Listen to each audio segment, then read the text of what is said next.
hire me to learn how to sell in an effective way so that you build strong relationships, deep, lasting connections with people, and ultimately you're able to close more deals.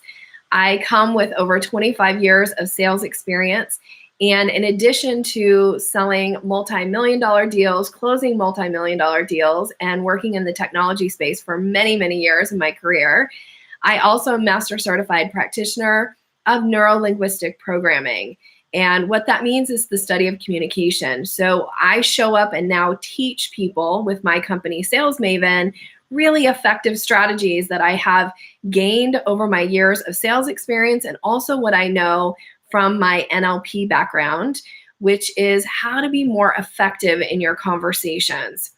So you should have a handout, by the way, and if you don't have this and you're watching it on the replay, pause now and go to yoursalesmaven.com/free, and you can download the worksheets for all 6 of the trainings for this series, but this is what it looks like today. And we started off the series talking about the selling staircase. Most people talk about a sales funnel. Everything's around the sales funnel, and I get the concept. And that is more of a marketing concept. When you really break down what people consider a sales funnel, it's more about what are you doing on the marketing side. My focus is 100% on relationship selling. So I teach the selling staircase. So what step we are on right now in the selling staircase is the discovery step. So here is where we're going today. Is the purpose of this is to allow you to be much more effective in your discovery and consultation calls. When you make it easy for people to get what they want and need, they are going to hire you. That's how it works. So I want to give you some simple ways to make it easy for people to move through the process with you so that you eventually get to the place where you exchange money for services or product. All right? So we want to talk about the discovery. The purpose in having a discovery call is for you to uncover what their biggest struggle is, what's their need, what's their want. A discovery call is not an opportunity for you to go into a really high pressure sales pitch. That's not what a discovery call is for. And actually, you will diminish rapport if you do that. So on the fill in the blanks here, begin a discovery call by setting expectations for your prospect. And setting expectations means that you pre-frame. This is the first fill in the blank here. Setting expectations is also known as pre-framing the call. And the reason that you pre-frame the call is because it creates safety. That's the next fill in the blank there. It creates safety for the person. Now, you might feel nervous sometimes in the sales process of wanting to do the right thing at the right time and say the right thing and all of that. Your prospect may also have some nerves about showing up to have a discovery call with you because they might have had discovery calls or consultations in the past where the person went into a hard sell, so they might feel a little nervous. Or they may have had a discovery call before where they felt shamed or they felt like they were embarrassed about whatever the topic is that you're asking for them to be revealing around. So your job is to create safety. So I'm not quite to the place where I'm going to tell you what the number one mistake is yet, but this is such a key important piece. And if you miss it, you may never allow that person to relax with you. And therefore, they will never actually be candid about what their want or their need is. So I actually have some language for you here on the handout that is some script language on how to pre-frame this. And of course, you're going to change this up a little bit based on your conversation and the way that you frame your discovery/consultation calls. But I just wanted you to hear it. So I'm going to actually review it for you here. So you get to hear what it sounds like, not just the words that are on the piece of paper, but hear in my voice, how would I do this with somebody? So I'm going to start off a call by saying, thank you so much for this time today to chat with you. And, we're scheduled to talk for about 30 minutes. So insert a time side note here, the reason that you tell a time is because you don't want them worried about, oh my gosh, I have a call in 15 minutes, or I have somebody scheduled in a half an hour and I don't know how to end this call with this person that I've just committed to doing a discovery call with. So lay out the time. This is a really great, important piece around creating safety. So again, we're scheduled to talk for about 20 to 30 minutes. Does that still fit in your schedule? So I'm going to check. I'm going to ask that question. Does that still fit in your schedule? Now, if they give me a yes, great. If they give me a no, if they're like, well, I only have 10 minutes, then it may make sense to reschedule the call. Or if they only, or if they're like, actually, I just want to ask you a question, then you know what to do next. Okay, so check to see. Then you're going to go on and say what the purpose of the call is. So the purpose of our call is to find out a little bit more about you and how I might be a resource to you. Notice how my voice softens a little bit when I say that. So the purpose of this call is to find out a little bit more about you and how I might be a resource to you. And with your permission, I'll start with a few quick questions. And you're also welcome to ask me questions at any point. And then towards the end of our chat, we can discuss possible ways that we might work together if that makes sense for both of us. And then I'm going to pause, and then I'm going to say, is it okay if I start with a couple quick questions now? So I'm waiting to get their yes or no. Anybody who's worked with me, my VIP clients, my group coaching clients, anybody who's done a strategy session, chances are you have heard me talk about the importance of getting permission.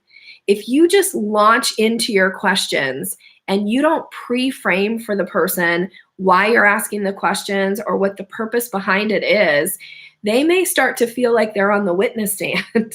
They may actually feel uncomfortable with it, and they may start to get a little defensive or confrontational or want to check out and get out of the conversation as quick as possible. So please be respectful and ask permission before you dive in. I often share a story about one time a colleague of mine who is a trusted colleague introduced me to somebody with this idea of like, Nikki, you must know this person. I think she's going to help you in your business. We had set up a time to actually meet in person and for us to get to know each other. And she showed up late to the meeting. She was very stressed because she was late. And she came kind of bumbling into where we were meeting. We were meeting at a coffee shop. And she sat down she sat down at the table, and then she reached into her bag and she pulled out this huge laptop, like not a regular size laptop, but the oversized, like the really big screened laptops. And she pulled it out and she set it on the table, and it was one of those tiny little round tables at a well-known coffee shop. So it pretty much took it. Like I actually had to move my drink back so that she didn't tip it over. She sets up her laptop and she opens it and she's like, okay, so sales maven, tell me a little bit about this. And then she just launched into these questions. No, hi, Nikki, how are you? I'm so excited to chat with you. No pre-framing at all. She just went right into these questions. Now, because I love to have stories to share in my sales training, I go along with it because I'm like, let's see what's going to happen. I get really curious and interested. So let's see what's going to happen. And she's every time she would ask me a question and I would give her an answer, she was just typing away. And so she got to about the sixth question, and I was starting to feel a little annoyed, frankly, by the way she was handling this discovery call, even though we hadn't even agreed that it was a discovery call. And so at one point I reach around my head and I look at her laptop and I go, what you typing? And she said, I'm typing up a proposal for you. I said, really? On what? Because we hadn't even talked about that yet. I hadn't given her permission to even give me a proposal. So I ended the conversation as quickly and as gracefully as I could. And I went back to my office and she sent me a proposal later that day. And do you think I hired her? Heck no. She didn't do any pre-framing. She didn't create any safety for me. She just launched into with her agenda. And a discovery call isn't about your agenda. Yes, you should have an agenda. Yes, you should know where you're going. And the client should never feel like it's your agenda, right? That doesn't feel good to your client. We've got to build rapport with people. Pre-framing your calls is a really spectacular way to build rapport. And it creates that safety. It lets people like take a breath. I know what to expect here. I don't need to be nervous. She's just going to ask me some questions. So please ask permission before you launch in, okay? This will absolutely make a difference in your discovery calls. And now let's talk about the number one mistake. This has been coming up lately with some of my VIP private coaching clients. We have been having discussions around what are they doing in their discovery process. And the number one mistake that clients are making, and that you might be making as well in the discovery process, is that you are asking questions during the discovery process that you only need the answer to once they have agreed to hire you. That's the fill in the blank there. You're asking questions that you only need the answers to once the prospect has hired you. Now, you may feel a little argumentative about this. You may be thinking, but Nikki, I need this information. Yes, you need the information once they've hired you, and there's an opportunity for you to ask those questions, whether it's in an intake form or whether it's in a further scheduled call, or maybe it's on that same call. But if you are asking questions in the discovery, you may actually be overwhelming people. So in the discovery process, all questions should lead to hiring you. I often say all roads should lead to hiring you. If you do a selling strength assessment with me, I don't even do discovery sessions anymore. I do selling strength assessments because I don't coach on a discovery call. I think oftentimes consultation and discovery calls, people try to coach. I think if you coach during these calls, you will often talk people out of working with you. And here's why.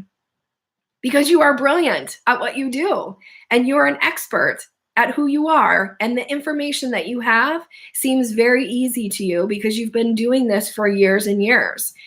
And you often will offer somebody in a consultation or a discovery call something that it's almost like you give them one grain of sand because you want to help them, right? Like all of us come from a place of service. I think most people show up from this place of service, wanting to be, good servants in the world and do good work. So we will offer somebody a grain of sand that we know is just like tiny little grain. It's like one thing that might help them and make a difference. But to them, they didn't even know there was a beach there. And you just gave them sand and they're like, now I can just play and I don't need to hire you. And now they're missing out on all of the things that they will benefit by working with you. So this is why I don't coach during calls. And this is why I do selling strength assessments. I ask very specific questions in my selling strength assessment. I only ask questions that relate to the work that I do. I don't ask for a bunch of information. I don't even allow for people to tell me a bunch of story during those calls, because those calls are for us to uncover what is their biggest problem, struggle, need, and am I the right person for them? And if I'm not the right person for them, then I want to bless and release them. I want to get them off the phone as quick as possible and possibly refer them to somebody else. Okay? So, and then the other thing is asking too many questions. This is another fill in the blank on the worksheet. Asking too many questions causes the prospect to become overwhelmed. And overwhelm shows up in the form of people saying, I need to think about it. This delays the sales process. This delays them getting their want, their need, their struggle solved, okay? You have to be strategic and design your ideal list of questions that you need to be ready in the discovery consultation call. If you are, again, asking things that you only need the answer to once they've hired you, you're missing out on building rapport and helping that person uncover their struggle, their need, their want, and you're spending too much time on those calls. If you're doing consultation calls and every call is taking you an hour, or you're doing discovery calls and every call is taking you an hour, chances are you need to refine your process. I do this with people. As a matter of fact, I just got off a coaching call right before I got on this live with you, with a woman who is brilliant. Everybody I know in business needs what she offers, including me. I hire her. She hires me on the selling process. She's brilliant at what she does. Sales is not her jam. And we were talking about how she needs to refine her discovery process so that she's not spending an enormous amount of time with somebody and then having them go like, I need to think about it. So all questions need to lead to hiring you. This is something I often do in strategy calls. I often do it with my private VIP clients. We really refine and hone what are the very specific questions that they need the answers to so that somebody understands, you're my person. You're the person I want to work with. You're the person I want to hire. You're the person I want to give money to. Okay. I have a VIP client who, again, brilliant at what she does. And she was having these really great conversations with people and then getting stuck because they weren't willing to schedule, or actually they were willing to schedule a discovery session with her until she sent them the list of things that information that they were to bring to the discovery call. And when I really honed in and dug in with her around this, like, why are you asking for these things? These are things that you need once they've hired you. And she's like, yeah, I know. I'm like, you're overwhelming people. This is why they're not showing up to these discovery calls. You're not giving yourself an opportunity to build rapport. You're not giving yourself an opportunity to demonstrate by uncovering their need, their want, their struggle about working with you. And you're jumping right into asking them for information that they only need to provide to you once they've hired you. So she refined this process. We had a call recently, and she was like, my discovery calls are going amazing. I'm actually having more strategic calls with more of my ideal right clients. I'm spending less time trying to track people down and try to like get people to do discovery calls with me. And the discovery calls I'm having are leading very clearly up the selling staircase, and these are becoming clients. So if you're struggling to convert your discovery calls, your consultation calls, chances are there's something going on in the questions that you're asking that are actually throwing people off in some way. So it's time to refine those questions. And whether you do that on your own and hone that, or whether you work with me in a strategy session, you're invited to do that. Do a strategy session. Let's get your questions really clear so you make it really easy for people to hire you. This is crucial to your success and to the success of the people who are taking time out of their day to get on these calls with you. Because once you've gotten to a discovery consultation call, that is considered a very hot prospect. You should be closing 50% or more of those. And if you're not, chances are something's going on with the questions that you're asking. You're either coaching and talking people out of working with you, which, hey, we've all been there. I love to coach. I love questions. And oftentimes people in the selling strength assessment will just be like, but Nikki, can I just pick your brain about this one thing? And I'll say, sure, you can ask the question. And then they ask the question. And I will often say, you know what? That actually is something that we would work on in a strategy session. So you let me know if that's something that you're interested in talking about scheduling. I cannot coach in that moment, even though I want to. I so want to. But if I do, I will talk people out of hiring me. And that does not benefit them because, again, I'm giving them one grain of sand and I know that I've got a whole beach here for them. Okay, so do you. All right, I'm going to open it up to questions. So please go ahead and post questions in the chat here. I would love to answer questions, comments, feedback that you have about this. I do want to remind you that part 5 is coming. So part 5 on the selling staircase, we're going to be talking about proposal in that. And the topic is going to be how to make getting to yes easy. There are some really important things that you do in the proposal process that makes it easy for somebody to say yes to working with you. I'm also going to encourage, if you are on this call or watching this and you have not subscribed yet to the YouTube channel, please do that now. Know that you can post comments here. I will go back and check these later for people who are watching this on the replay and respond to your questions.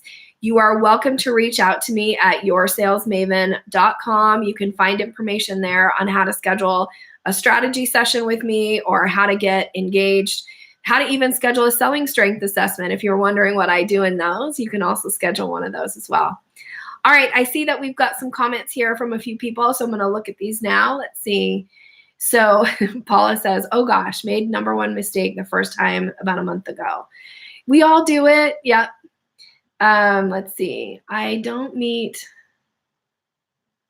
because the tables are too, oh, I know what you're saying. I don't meet at Starbucks because the tables are too small to put a brochure between us. Yes, they do have small tables, and you're right. This was at a Starbucks.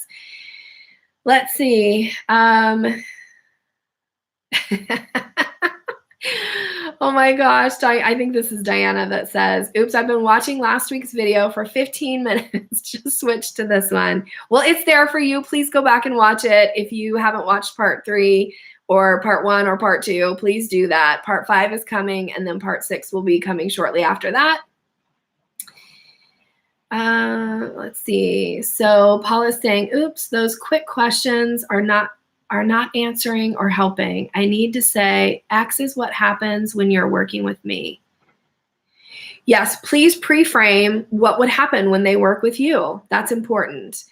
And again, the questions that you ask should lead to them wanting to hire you, right? It's like, ask the questions that make sense for the things that you do.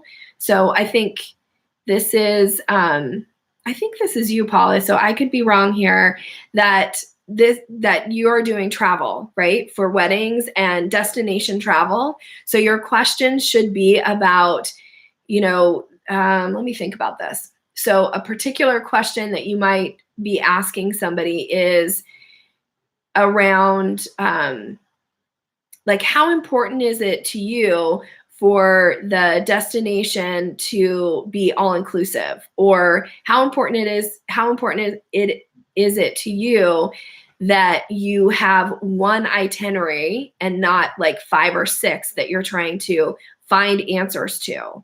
So, and again, we could refine this a little bit for you, Paula, but know that you're in the society, you're in the Sales Maven Society, so you can always go and post your questions in our private group if you're struggling to figure out your questions. So I'd love to answer those for you because I know you're in our coaching program. So let's see. Yes, this is Diana. I like your tip about not coaching during this discovery call. It's difficult. I know it is difficult. And people will thank you for it later because they'll actually hire you, and then they will get the full benefit of your expertise and all that you bring to the table. They need what you do, okay? Let's see. So Kenyatta, if I'm saying your name wrong, I apologize. That's beautiful, though. Kenyatta Brown says, is there a universal question that you should ask regardless of your industry, something that could work for everyone? I love this question. Yes, there is. Here is a universal question that works in any industry. It is, what's important to you in regards to, and then you insert your context about what you do. So I would ask somebody, and actually I do ask this in the Selling Strength Assessment. I say, what's important to you this year regarding your sales goals? So I insert my context, sales goals, because I work with people on like up-leveling and achieving their goals. Okay, so you insert your context. What's important to you is the first part of the question. Lisa says, what are some good questions to ask that would lead them to hiring you? So Lisa, the questions need to be geared around the things that you do. So for instance, one of the things that I teach and is a very popular topic is around creating curiosity. So in my Selling Strength Assessment, I ask somebody, and my Selling Strength Assessment is set up in a specific way. So I won't give you the exact question because it won't make sense unless you see the assessment. But one way I might ask that is, how comfortable are you how skilled are you at being able to create curiosity about your product or service? Because I teach how to create curiosity about your product or service. So insert something that you do that makes sense for your business. Honeymoons, romance, travel, custom planning. Exactly. Yes. Oh, good. Thank you that I said it right. And we met briefly at Biz Chicks Live. Oh, I love my fellow Biz Chicks. Thank you. I'm so happy to have you on the call. Thank you so much. And what an amazing conference that was last week. If you're listening to this and you're not familiar with Biz Chicks, Natalie Ekdahl has an amazing podcast called Biz Chicks. That's a plug for her. And she puts on a live event every year that is filled with women entrepreneurs. It is phenomenal. I was one of the keynote speakers there this last week at her 2018 conference, and it was phenomenal. And the women in the room were just blown away. So I'm sure Kenyatta would agree. It is an amazing conference and I highly recommend it.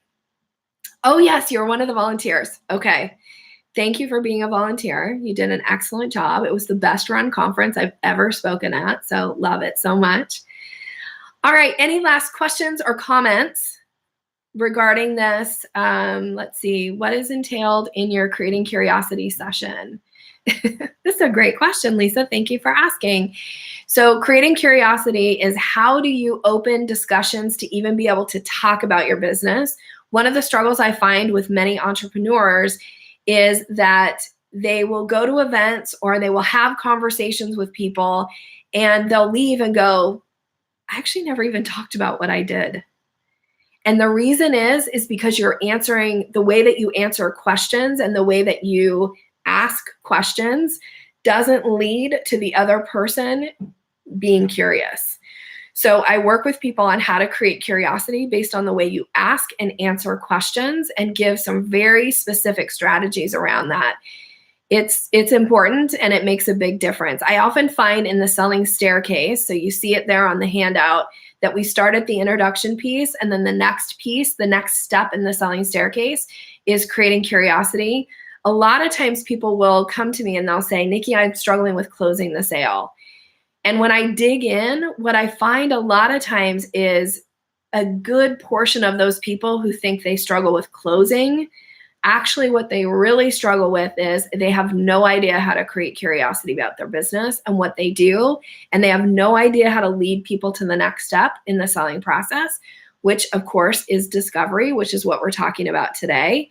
Because again, when you get people to that discovery phase, you really should be able to be closing 50% or more of those calls. And if you're not, there's a chance that we work together. I can help you do that. I actually worked with a woman in a strategy session. She was closing about 20% of her strategy calls, her discovery calls. And I told her from the get-go, the goal is to get you over 50. Within just I think 2 weeks of us working together, she reached out and she's like, I'm now closing 80% of these calls. So it works. But back to your question, creating curiosity, super important. Okay, how do you sign up for a Creating Curiosity session? Lisa, I love your questions. Thank you so much for these. There are two main ways that you can do this. One is you could schedule a strategy session where you and I work specifically on your ideas, the language that you're using, and I can give you very specific, you and I would actually craft some curiosity creating statements. That's one way. That would be in a private session. The other way is to join the membership group. And in there, I actually have a whole training module on creating curiosity. I think it's broken into 3 or 4 parts. So you can access the training by going to salesmaventraining.com and signing up for either the self-guided or the group level coaching. So either of those. We'd love to have you in the group. There are some really exciting changes coming to the group for 2019 that people who are in the group I think are going to really love. So come join us if that's something that's interesting, or schedule a strategy session with me. I'd be happy to work with you on creating curiosity. All right. Any last questions, comments? I love these questions today. Thank you so much for participating. I appreciate having you guys on the call. I'm going to say going once because I know you might be typing just in case.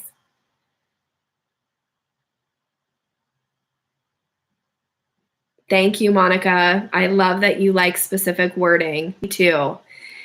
I really believe that once you get the structure of the selling process, if you understand the structure of the selling process, it is easy. It is simple, and you will become so much more effective at it. So I'm happy to offer this to you guys, this 6-part series. I hope that you're finding huge value in it and that you're able to go out and use these things immediately in your business and start closing more sales so that you really ring in the new year like on a high, ready to go and ready to really rock your sales. And if you're feeling a little less confident, then I would encourage for you to reach out and work with me. I'd be really honored to work with anybody on this call who would benefit from that. All right, I'm going to sign off. Have a wonderful rest of your day. Thank you for participating. Thank you for contributing. And know that part 5 is coming soon. Take care.